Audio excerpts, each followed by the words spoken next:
Amém. Vamos abrir a nossa Bíblia na carta de Paulo aos Gálatas, continuar o nosso estudo. Na carta de Paulo aos Gálatas. Estamos no capítulo 3. Gálatas, capítulo 3.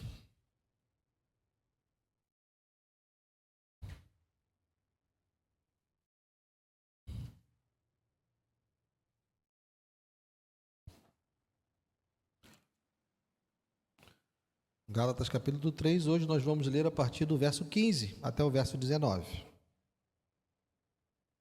Gálatas 3, do 15 ao 19.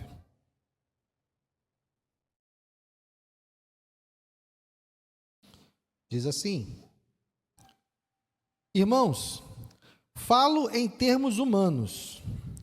Ainda que uma aliança seja meramente humana, uma vez ratificada, ninguém a revoga ou lhe acrescenta coisa alguma. Ora, as promessas foram feitas a Abraão e ao seu descendente. Não diz e aos descendentes, como falando de muitos, porém, como falando de um só, e ao seu descendente, que é Cristo.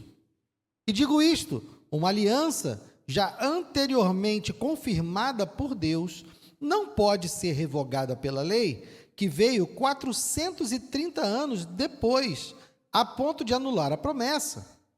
Porque se a herança provém de lei, já não decorre de promessa, mas foi pela promessa que Deus concedeu gratuitamente a Abraão. Logo, para que é a lei? Ela foi acrescentada por causa das transgressões, até que viesse o descendente a quem se fez a promessa, e foi promulgada por meio de anjos pela mão de um mediador. Ora, o mediador não é de um só, mas Deus é um só. Seria então a lei contrária às promessas? De modo nenhum, porque se fosse promulgada uma lei que pudesse dar vida, então a justiça seria de fato procedente da lei. Mas a Escritura encerrou tudo sob o pecado, para que, mediante a fé em Jesus Cristo, a promessa fosse concedida aos que creem. Mas, antes que viesse a fé, estávamos sob a tutela da lei e nela encerrados, para que essa fé, que no futuro haveria de ser revelada, de maneira que a lei se tornou nosso guardião para nos conduzir a Cristo, a fim de que fôssemos justificados pela fé. Mas, agora que veio a fé, já não permanecemos subordinados ao guardião, pois todos vocês são filhos de Deus, mediante a fé em Cristo Jesus, porque todos vocês foram batizados em Cristo, de Cristo se revestiram. Assim sendo, não pode haver judeu nem grego, nem escravo nem liberto, nem homem nem mulher, porque todos vocês são um em Cristo Jesus. E se vocês são de Cristo, são também descendentes de Abraão e herdeiros segundo a promessa. Pai amado, obrigado, Senhor, pela tua palavra, que o Senhor fale conosco nessa noite, eu te peço. Que o teu Espírito esteja sobre nós, que o teu Espírito esteja falando a nós nessa noite, e que eu não atrapalhe, Senhor. Que o Senhor fale conosco, apesar de mim, apesar das minhas falhas, apesar das minhas fraquezas e apesar da minha incapacidade. Que o Senhor fale nessa noite, pelo poder do teu Espírito. Essa é a nossa expectativa, esse é o nosso desejo, Senhor. É o que te pedimos em nome de Jesus. Amém e amém. Pode sentar, querido.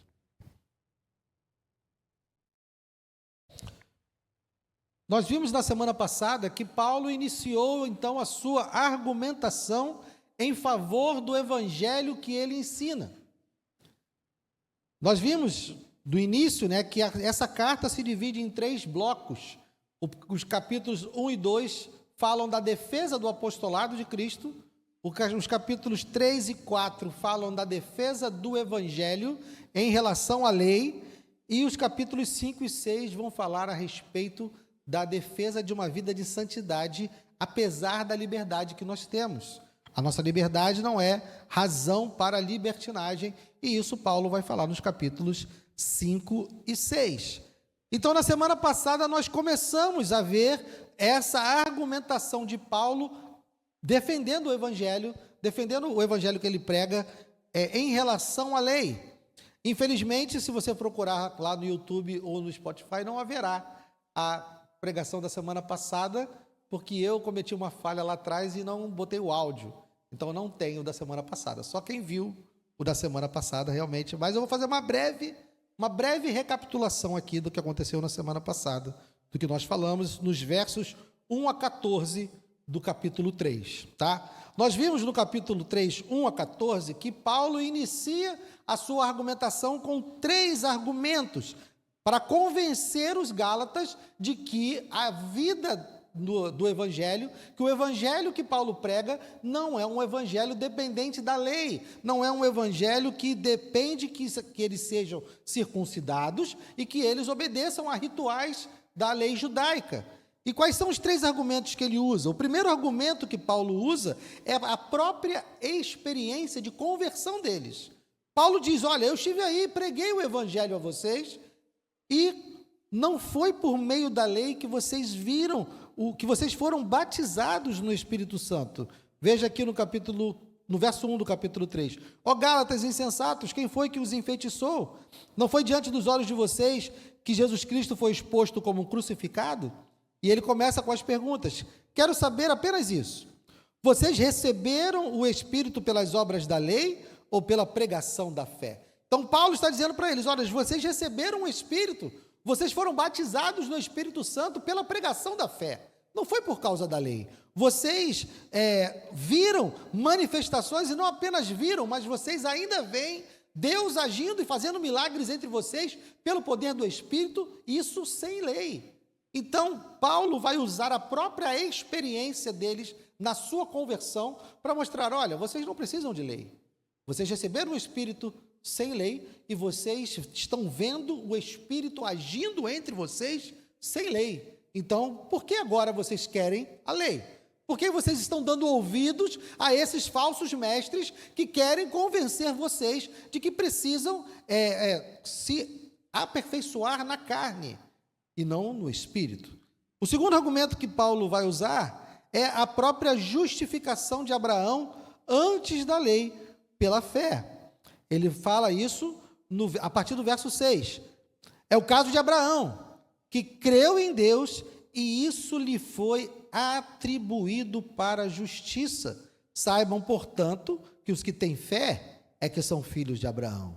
Então, Paulo está também chamando aqui no argumento o fato de que Abraão foi declarado justo.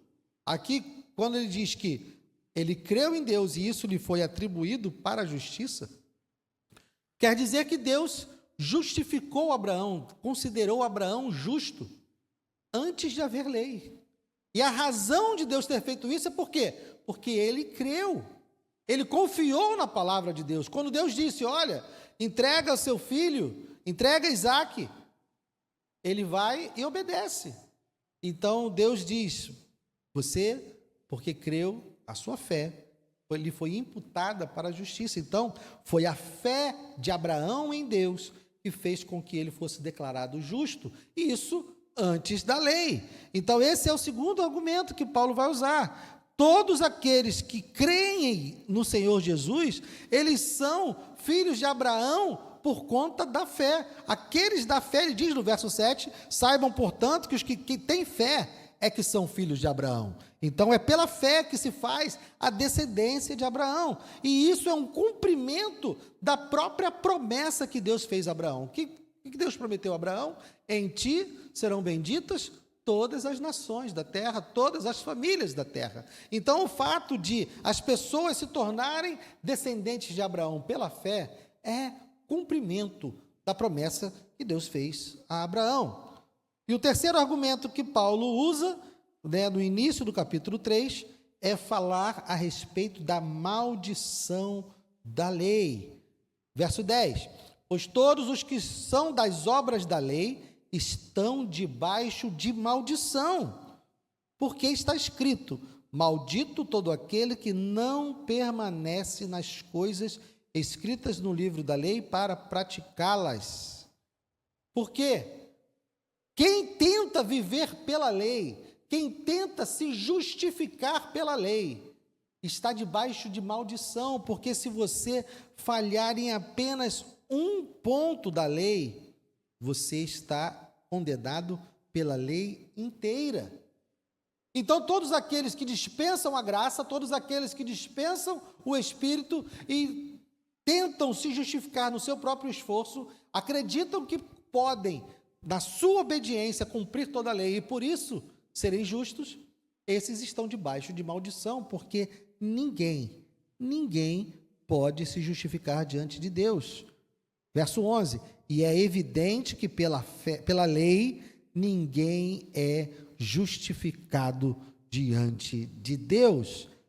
Então, ele coloca a lei como maldição e nos diz que Cristo veio justamente nos resgatar dessa maldição. Verso 13, Cristo nos resgatou da maldição da lei, fazendo-se ele próprio maldição em nosso lugar. Então, Cristo vem e obedece a lei toda, ele cumpre toda a lei, tem uma obediência perfeita, mas ele vai para o madeiro por nós. E a palavra diz que maldito todo aquele que for pendurado no madeiro.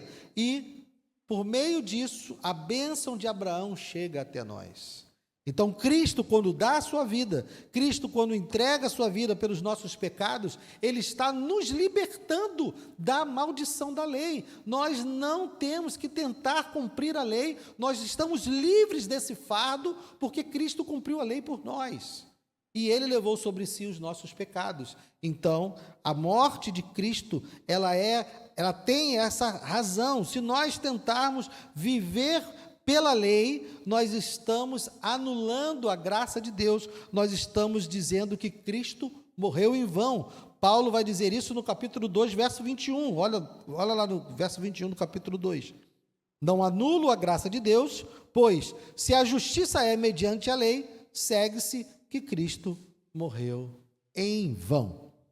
Então foi disso que nós tratamos na semana passada. Nós vimos esses três argumentos que Paulo usa em defesa do evangelho que ele prega em relação à lei. E hoje nós vamos dar continuidade a esses argumentos. Paulo traz mais 3 argumentos sobre o evangelho que ele prega. O primeiro argumento que ele traz é: a promessa foi feita sem lei, versos 15 ao verso 18. O segundo argumento é: a lei não foi feita para dar vida. Isso vai estar nos versos 19 a 22. E a lei nos conduz à salvação pela fé. Isso vai estar nos versos 23 a 29. Começando então o primeiro argumento, versos 15 a 18. O que ele diz aí? Irmãos, falo em termos humanos, ainda que uma aliança seja meramente humana, uma vez ratificada, ninguém a revoga, ou lhe acrescenta coisa alguma. Ora, as promessas foram feitas a Abraão e ao seu descendente.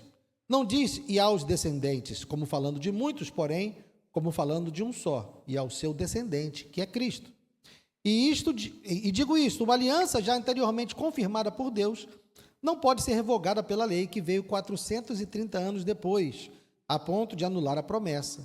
Porque se a herança provém de lei, já não decorre de promessa, mas foi pela promessa que Deus a concedeu gratuitamente a Abraão.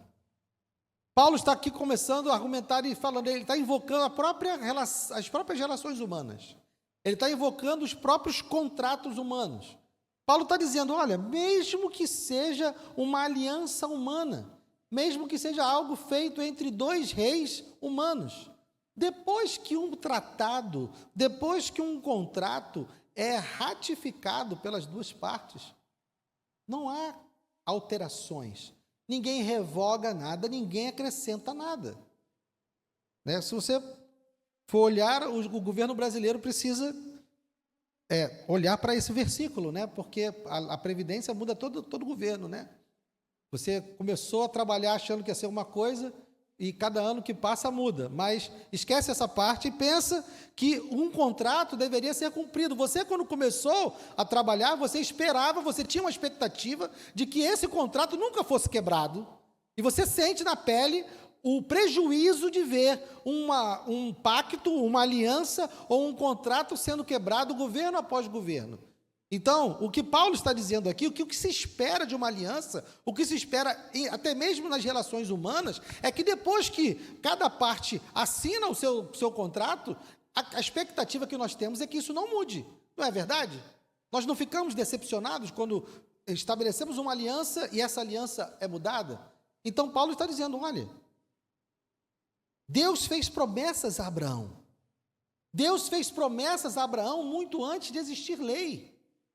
Então, essa aliança que foi estabelecida entre Abraão e Deus não foi uma aliança baseada na lei. Na verdade, foi uma aliança incondicional. Deixe marcado aí Gálatas, vamos dar um pulinho lá na aliança. Vamos lá em Gênesis capítulo 13, volta aí na sua Bíblia, Gênesis capítulo 13, e vamos ver as condições da aliança que Deus faz com Abraão.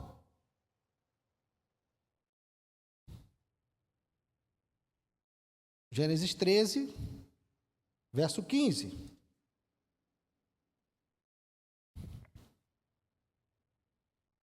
Vamos ler do 14 em diante.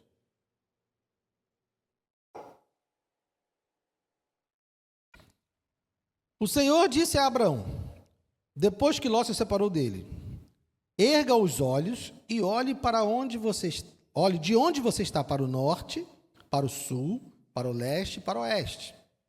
Porque toda essa terra que você está vendo, eu a darei a você e a sua descendência para sempre. Farei a sua descendência como o pó da terra, de maneira que, se alguém puder contar o pó da terra, então será possível também contar os seus descendentes. Levante-se e percorra toda essa terra no seu comprimento e na sua largura, porque eu darei a você. Vejam a aliança que Deus fez com Abraão. Há alguma condição aqui? Ele disse para Abraão: Abraão, se você fizer tal coisa, eu te darei a terra. Abraão, se você realizar tal tarefa, eu vou te dar essa terra. É isso que Deus faz? Não. Deus faz promessas a Abraão de maneira incondicional. Deus disse que daria, e ponto. Deus chamou Abraão e disse: eu vou te dar. É promessa. Então, a relação de Abraão, pode voltar lá para Gálatas, a relação de Abraão com Deus, a relação que faz com que ele seja justificado, a fé que Abraão tem em Deus e recebe as promessas de Deus, é uma fé onde é baseado nas promessas de Deus. Então, Paulo está dizendo que as promessas foram feitas a Abraão, e verso 17, digo isso, uma aliança já anteriormente confirmada por Deus não pode ser revogada pela lei que veio 430 anos depois. Olha o que Paulo está querendo dizer. Deus faz uma promessa para Abraão, diz que daria a ele aquela terra, que daria aquela terra à sua descendência, e digamos que depois de 430 anos, e aqui esses 430 anos que Paulo está falando aqui, ele está contando a partir da última vez que essa promessa foi proferida. Porque essa promessa foi proferida a Abraão, depois ela foi repetida para Isaac, e depois ela foi repetida para Jacó. É Jacó que entra no Egito, e é depois que Jacó entra no Egito que eles permanecem 430 anos como escravos lá no Egito. Então, a contagem que Paulo está fazendo aqui é a partir do momento da última vez que essa promessa foi feita. Porque, como eu disse, ela foi repetida até Jacó. Então, agora você imagine que, depois de todo esse tempo de aliança, depois de todo esse tempo de relacionamento com Deus, Deus resolve fazer o seguinte: olha, eu te fiz uma promessa lá atrás, mas então vou fazer o seguinte, agora eu vou trazer essa lei aqui, e se você cumprir essa lei, eu vou cumprir a minha promessa. Você acha que isso estaria certo? Vocês imaginam que um Deus santo, justo e bom faria dessa forma? Não. Deus não traz a lei para complementar a sua aliança. Deus não alterou a aliança que ele tinha feito com Abraão quando ele entrega a lei para Israel. A lei não tem como papel alterar ou acrescentar algo naquilo que Deus já havia prometido. Verso 18, porque se a herança provém da lei, já não decorre da promessa. Porque se Abraão, então, se a descendência de Abraão, a partir de um determinado momento, ao invés de receber aquilo que Deus tinha prometido, simplesmente porque Deus tinha prometido, e a partir daquele ponto, fosse receber a terra por causa da obediência da lei, eles não estariam mais recebendo a terra por causa da promessa. Concordam comigo? Eles estariam recebendo a terra por conta da obediência da lei. Isso não teria mais nada a ver com a promessa. É isso que Paulo está dizendo. Mas não foi isso que aconteceu. Mas foi pela promessa que Deus a concedeu gratuitamente a Abraão. Então, se a lei não foi dada para complementar a aliança, se a lei não foi dada para acrescentar algo à aliança que havia sido gratuitamente dada por Deus a Abraão, vamos para o segundo argumento, então. Para que serve a lei? É a pergunta que ele faz logo no verso 19. Logo, quer dizer o quê? Se a lei não foi acrescentada e não foi alteração da aliança, logo, para que é a lei? Porque Deus deu a lei. E é isso que Paulo vai começar a explicar no seu segundo argumento. Ele vai nos dizer, primeiro, para que a lei não foi feita. Qual a razão negativa, né? Ele vai nos dizer por que a lei, qual o motivo que a lei não foi feita. A lei não nos foi dada para que ela nos justificasse. A lei não foi feita para dar vida. Isso está nos versos 19 a 22. Logo, para que a lei? Ela foi acrescentada por causa das transgressões, até que viesse o descendente a quem se fez a promessa. E foi promulgada por meio de anjos pela mão de um mediador. Ora, o mediador não é de um só, mas Deus é um só. Seria então a lei contrária às promessas de Deus? De modo nenhum. Porque se fosse promulgada uma lei que pudesse dar vida, então a justiça seria de fato procedente da lei. Mas a Escritura encerrou tudo sob pecado, para que, mediante a fé em Jesus Cristo, a promessa fosse concedida aos que creem. Então entendam que a promessa foi dada por causa de quê? Por causa das transgressões. Deus não sabia que haveria transgressões? Claro que sabia que haveria transgressões, mas nós só sabemos o que é pecado por causa da lei. A lei, ela não é para nos dar vida, a lei não é para nos dar salvação, a lei é para que nós possamos saber o que é pecado. A lei revela o caráter de Deus, é para isso que a lei é dada, para nos revelar o caráter de Deus, nos revelar qual é o padrão de Deus. Olhando para a lei, nós podemos ver a santidade de Deus, nós podemos ver a justiça de Deus, nós podemos ver a perfeição de Deus olhando para a lei. Uma outra coisa que a lei fez foi providenciar um sistema sacrificial didático. Por que didático? Porque quando um israelita exercita a sua fé, exercita o seu culto, sacrificando um animal, derramando o sangue desse animal para que houvesse expiação dos seus pecados, ele está sendo ensinado, ele está sendo treinado para saber que o pecado demanda vida e o pecado demanda sangue. Sem derramamento de sangue, não há remissão de pecados. Então, o sistema sacrificial que Deus institui na lei está ensinando, está preparando todo judeu, todo israelita para a ideia do sacrifício definitivo do Cordeiro. Era para eles terem entendido quando Jesus é sacrificado, quando Jesus tem o seu sangue derramado para o perdão dos nossos pecados, um israelita que foi versado na lei e no sistema sacrificial, ele deveria ter percebido, isso é um sacrifício pelos nossos pecados. Porque o sistema sacrificial aponta para a cruz. O sacrifício dos animais, o derramamento de sangue no templo, ele aponta para o sacrifício definitivo de Cristo. Então, a lei também tem esse propósito. Um outro propósito da lei é deixar claro o pecado. Definir claramente o que é certo e o que é errado, o que se espera que se faça e o que não se espera que se faça. Deixar claro o pecado. Mas uma característica importante dessa lei, uma característica que Paulo chama a atenção aqui, é que essa lei ela é temporária. Veja só, ela foi acrescentada por causa das transgressões, mas até quando? Até que viesse o descendente a quem se fez a promessa. Essa lei, ela tinha um propósito, essa lei, ela tinha uma razão de existir, mas ela não era a responsável pelo recebimento da promessa. Ela tinha essas funções que nós falamos aqui, e ela seria temporária, porque essa lei só teria efeito, ela só teria sua função até o momento em que viesse o descendente, até o momento em que Cristo viesse. Quando Jesus viesse, a lei se tornaria então obsoleta.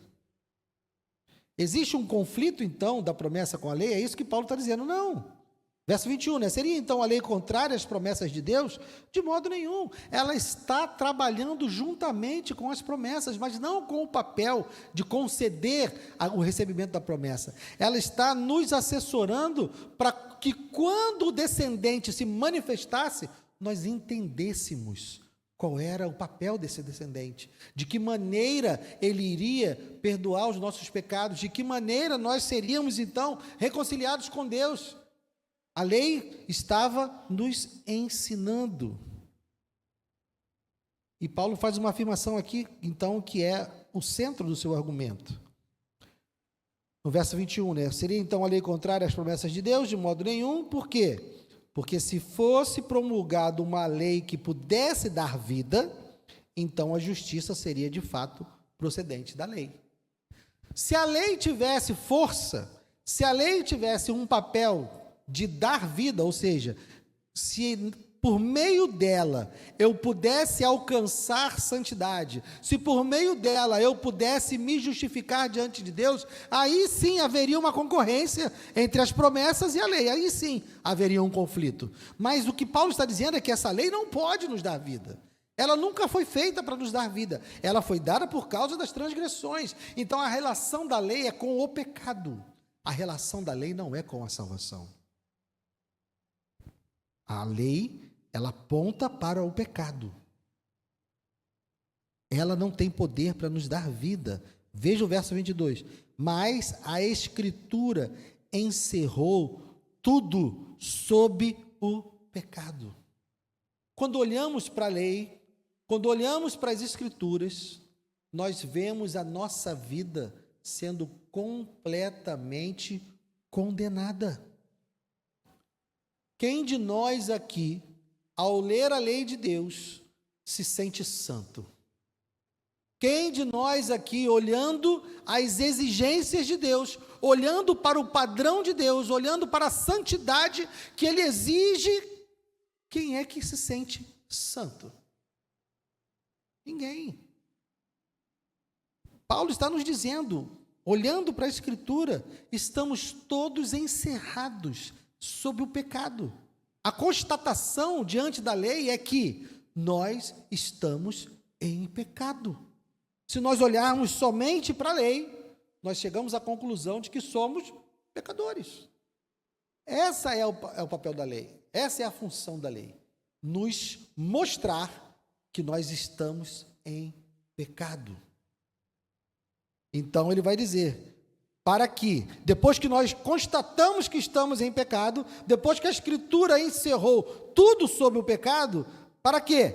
Para que, mediante a fé em Cristo, a promessa fosse concedida aos que creem. Então, na medida em que a lei nos aponta ao pecado, na medida em que a lei nos convence e nos mostra que nós somos pecadores, nós então voltamos-nos para a fé em Jesus. E é nessa fé que nós vamos receber as promessas. O nosso recebimento das promessas, o recebimento de Abraão e o nosso recebimento das promessas, não tem a ver com a lei, tem a ver com a promessa, tem a ver com quem prometeu. Deus fez uma promessa e Ele é fiel, Ele vai cumprir essa promessa. Não é uma promessa que depende do nosso desempenho, é uma promessa que depende da fidelidade de Deus, que já provou que é totalmente fiel. Então, a lei não foi dada para dar vida. Então, qual o papel da lei? Nós vimos o que a lei não é. Agora Paulo parte para o seu segundo argumento para nos dizer o que a lei é. Verso 23 a 29.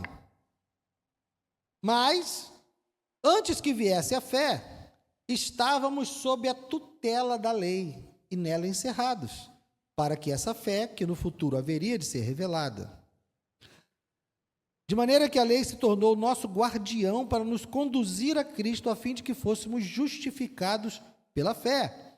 Mas agora que veio a fé, já não permanecemos subordinados ao guardião, pois todos vocês são filhos de Deus mediante a fé em Cristo Jesus, porque todos vocês foram batizados em Cristo, de Cristo se revestiram. Assim sendo, não pode haver judeu nem grego, nem escravo nem liberto, nem homem nem mulher, porque todos vocês são um em Cristo Jesus.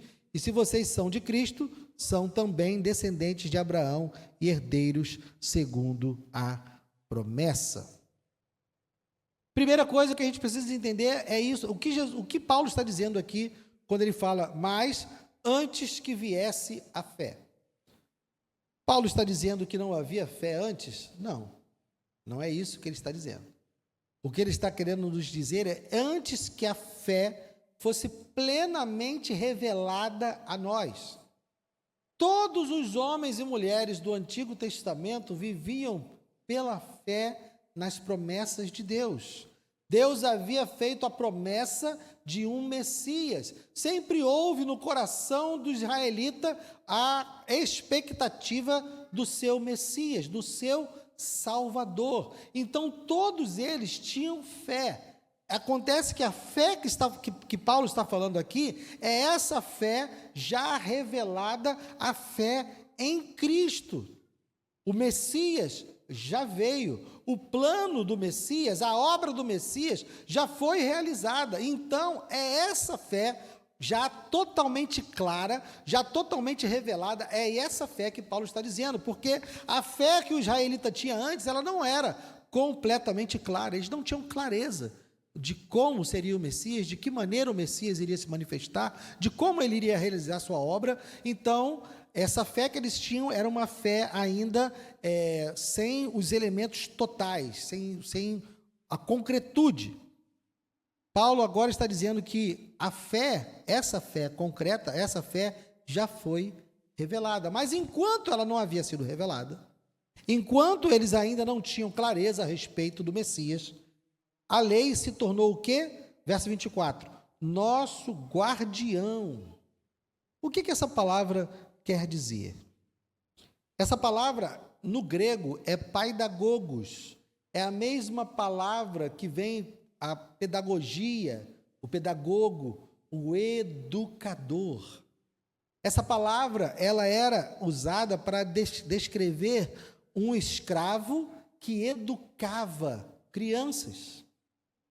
Então, a lei, ela foi dada para nos educar, para nos mostrar o nosso pecado e nos mostrar que nós somos necessitados de um Salvador.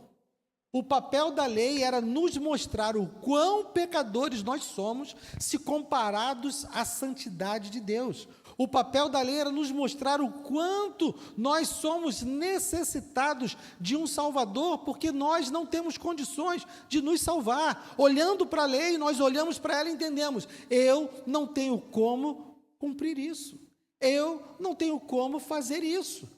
E a lei realmente quer que a gente chegue a essa conclusão, que quando nós olhamos para ela, olhamos para a santidade de Deus, olhamos para a nossa vida, olhamos para o nosso pecado, o papel é entender, eu estou perdido, eu estou condenado. Se Deus não me salvar, se Deus não derramar sobre mim graça e misericórdia, eu estou condenado. Então a lei cumpre esse papel de guardião, de educador, de alguém que pega uma criança pela mão e ensina o caminho certo. A lei está nos ensinando: você não pode salvar a si mesmo, você não tem como atingir o padrão de Deus. A lei está nos ensinando: você precisa ser salvo, porque você não tem condições de salvar a si mesmo. Por isso que ela nos conduz a quem? A Cristo. De maneira que a lei se tornou o nosso guardião para nos conduzir o quê? A Cristo. Com que propósito? Para que fôssemos justificados pela fé. Então a lei nos diz: você não tem como fazer, você não tem como se salvar, você precisa de um Salvador. E como você vai ser declarado justo? Pela fé. Ao crer em Cristo, ao confiar na obra que ele realizou, ao descansar na obra da cruz, você é declarado justo. Da mesma forma que Abraão foi declarado justo porque creu em Deus, eu e você também somos justificados, ou seja, declarados justos porque cremos em Cristo, porque a lei nos conduz a isso. A lei nos levou, mas a partir do momento que o escravo ensinou a criança e pegou essa criança já aprendeu e ela já cumpriu o seu propósito, ela já entregou essa criança educada e essa educação já cumpriu o seu dever e o seu propósito. Qual é o papel do escravo? Ele sai de cena. Ele já cumpriu o seu propósito. Por isso que Paulo vai dizer o quê? Verso 25. Mas agora que veio a fé, já não permanecemos subordinados ao guardião. A lei cumpriu o seu papel. Cristo já veio. Agora, o que nós devemos fazer é depositar a nossa fé em Cristo. Paulo está dizendo aos Gálatas: olha, a lei já cumpriu o seu papel. Parem de dar ouvidos a esses falsos mestres que estão querendo fazer você voltar para a lei, estão querendo fazer você voltar para os antigos rudimentos. O que você precisa entender é que a lei já cumpriu o seu papel. Agora, o nosso relacionamento é totalmente baseado em Cristo. Verso 26. Pois todos vocês são filhos de Deus mediante a fé em Cristo Jesus.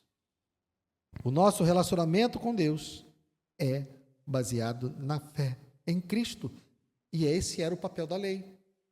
Nos conduzir até essa conclusão, nos conduzir até esse ensinamento. Irmãos, Deus só teve um filho, Jesus. Jesus é o unigênito do Pai. O que é unigênito? O único nascido, o único gerado. Eu e você fomos criados, mas o que João diz? A todos aqueles que creram, deu-lhes o poder de serem feitos filhos de Deus. Nós somos filhos de Deus mediante a fé em Cristo Jesus. Na medida em que nós cremos, na medida em que nós temos fé, nós então somos adotados por Deus em Cristo. Eu e você somos filhos de Deus por adoção. Deus só teve um único filho legítimo, aquele gerado, unigênito, Jesus. Mas eu e você, pela fé, somos feitos filhos de Deus. Nós somos adotados por Deus em Cristo. E entramos então na família de Deus, sendo chamados filhos de Deus. E Paulo então, a partir daí, vai usar duas palavras, para duas condições para falar dessa união nossa com Cristo, essa adoção. A primeira palavra é batizados. Verso 27. Porque todos vocês foram batizados em Cristo. A palavra batismo aponta para a nossa morte e a nossa ressurreição, a nossa nova vida. Paulo exemplificou isso, volte um pouquinho aí, no capítulo 2, versos 19 e 20.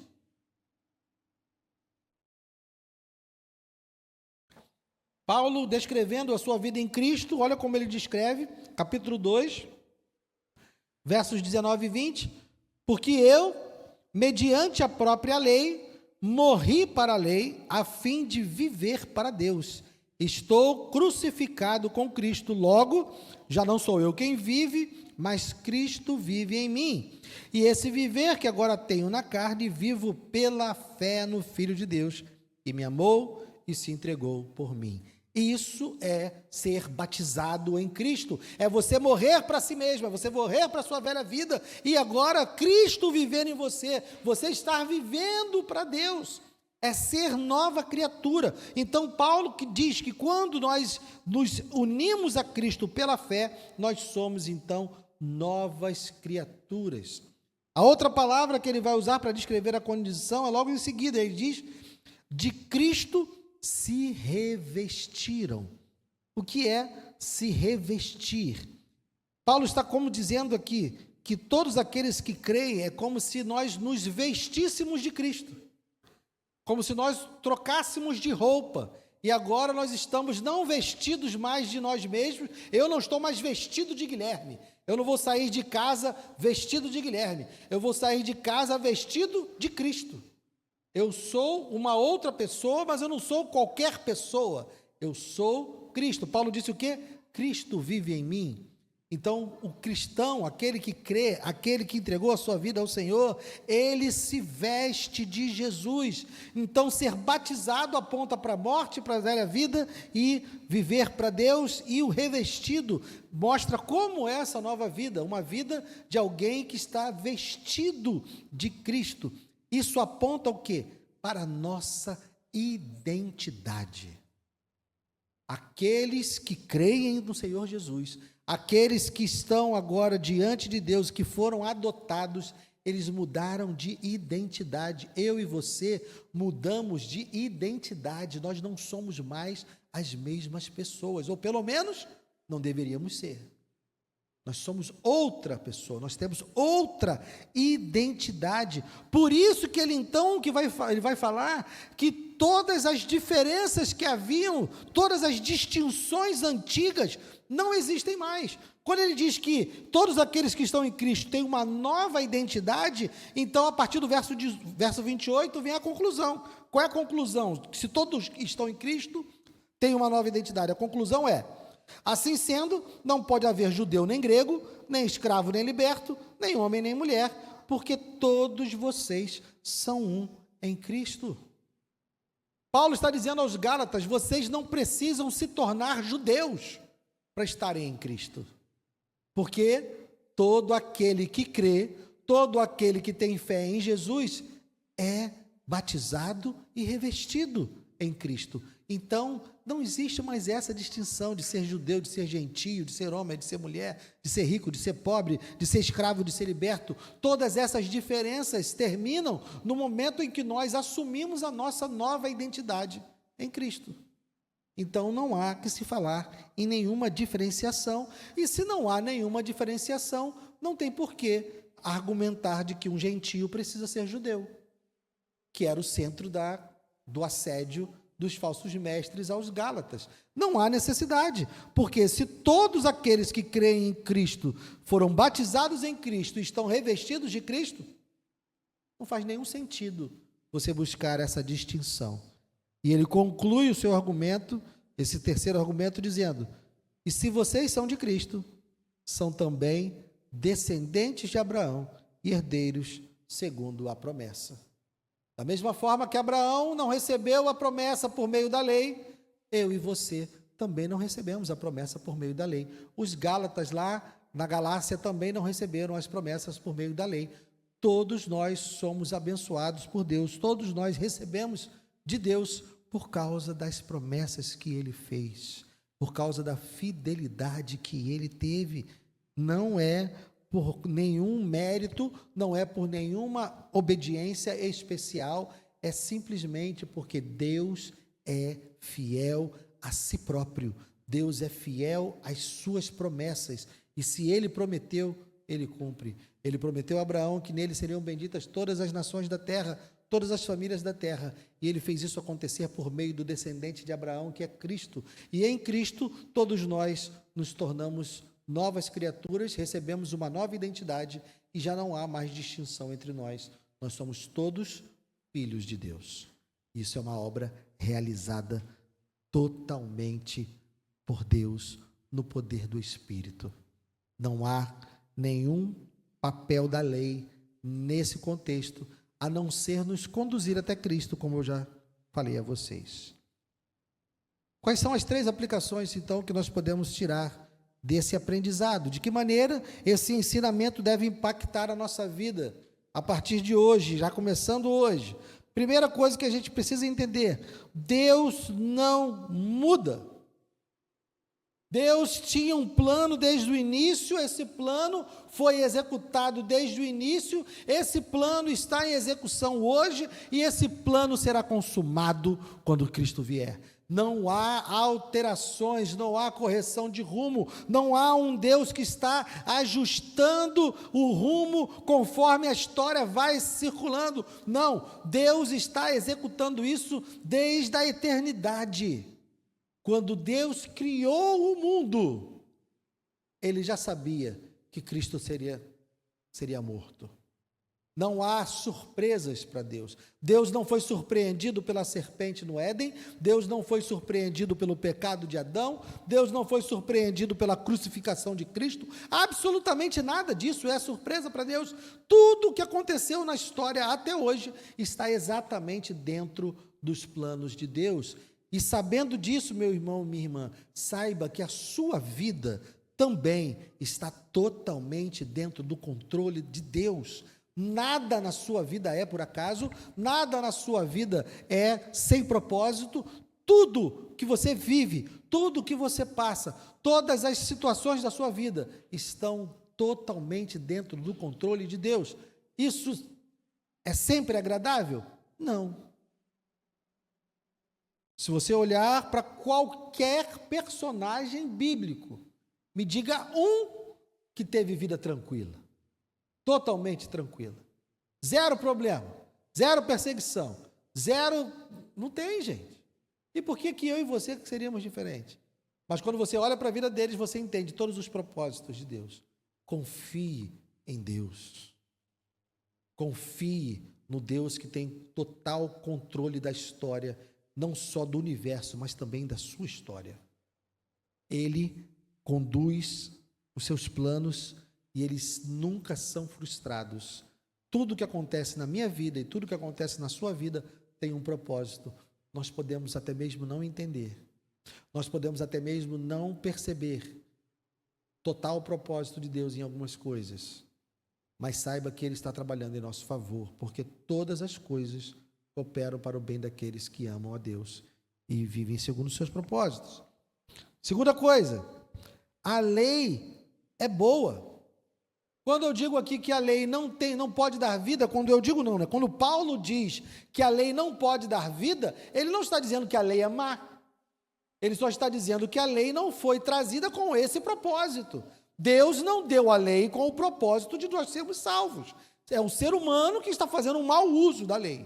A lei, ela é boa. Por quê? Porque ela mostra o caráter de Deus. Você quer saber como Deus é? Leia a lei, veja a palavra de Deus.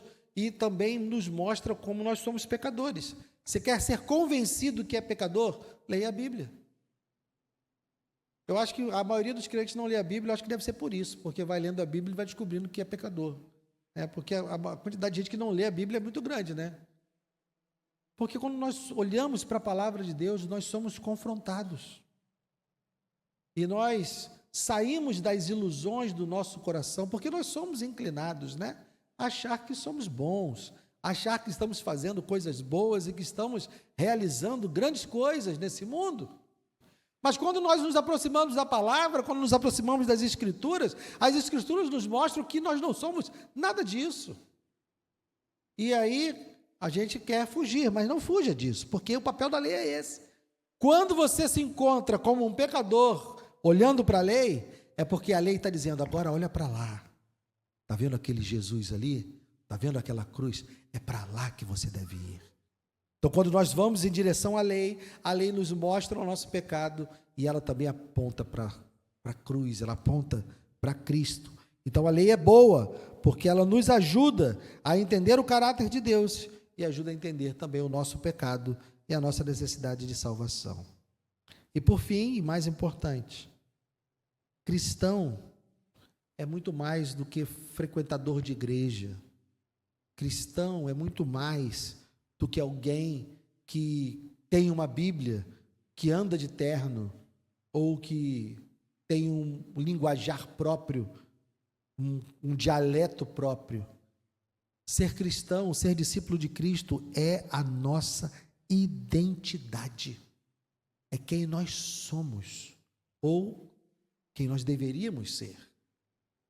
Ser cristão, ser discípulo de Cristo, ser filho de Deus, é ter uma vida não mais centrada em mim, e sim ter uma vida centrada nele.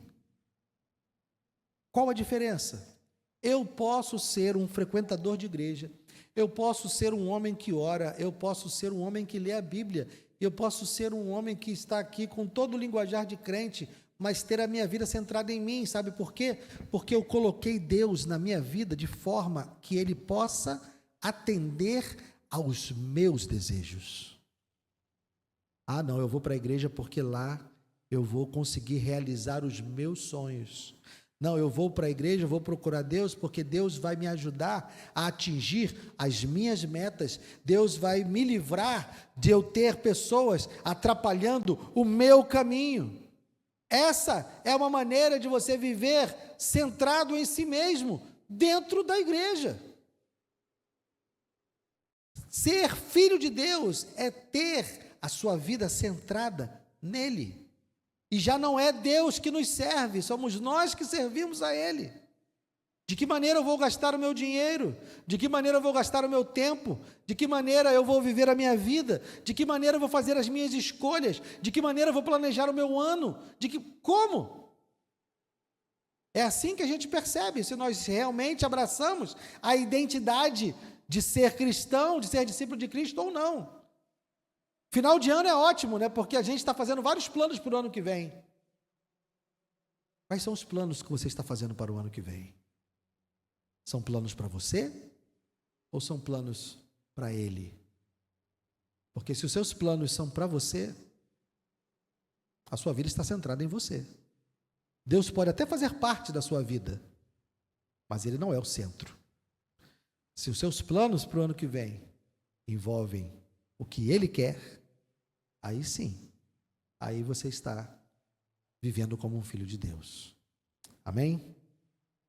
É assim que a gente conclui o capítulo 3 de Gálatas. Na próxima semana entramos então no capítulo 4 para falar da filiação, do argumento da filiação que Paulo vai desenvolver na próxima semana. Amém? Queria chamar os irmãos que vão nos ajudar com a ceia.